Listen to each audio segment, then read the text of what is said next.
یہودی اپنے مسیحا کے انتظار میں پورے عرب دنیا کو قبضہ کرنا چاہتے ہیں۔ سب سے پہلے فلسطین کو ہڑپ لیا اور اب ایران پر زور زبردستی کر رہے ہیں۔ باقی عرب ممالک آلریڈی ان سے خوف زدہ ہے۔ لیکن ایک تاریخی نقطہ میں آپ کو بتانا چاہتا ہوں کہ پورے تاریخ میں ان یہودیوں کے ساتھ سب سے زیادہ نرمی مسلمانوں نے کی ہے۔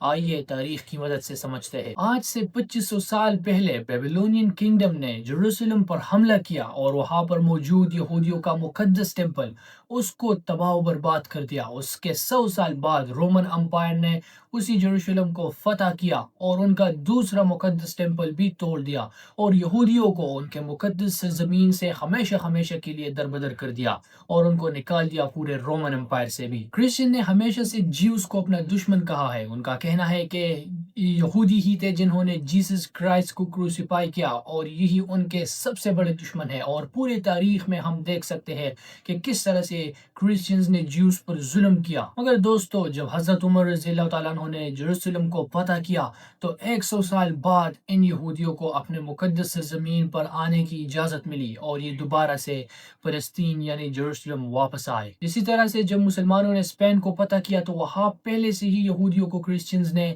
بھگا دیا تھا، وہاں پر رہنے نہیں دیتے تھے۔ لیکن جب مسلمانوں کی حکومت قائم ہوئی اسپین میں تو ان یہودیوں کو واپس سے بلا لیا گیا اور ان کو وہاں پر آزادی دی گئی، جگہ دی گئی اسپین میں۔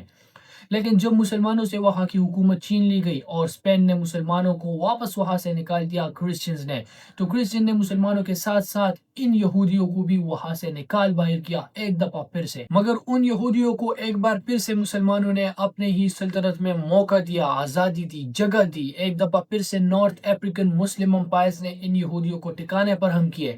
سلطنت عثمانیہ نے بھی ان کو ویلکم کیا اپنے سلطنت میں۔ اور آج دیکھ لیجئے یہ وہ کمزور اور لاچار یہودی تھے جو در بدر پھرتے تھے ہزاروں سال اور ان پر کرسچن ظلم کرتے تھے۔ آج وہ خود کو اتنا ایڈوانس کر چکے ہیں، اپنی تعلیم پر اتنی توجہ دے چکے ہیں کہ وہ اتنے پاورفل بن چکے ہیں کہ مسلم عرب کو اب وہ گریٹر اسرائیل بنانا چاہتے ہیں۔ اپنے مسیحا کے انتظار میں مسلمان دنیا کو تباہ کرنا چاہتے ہیں۔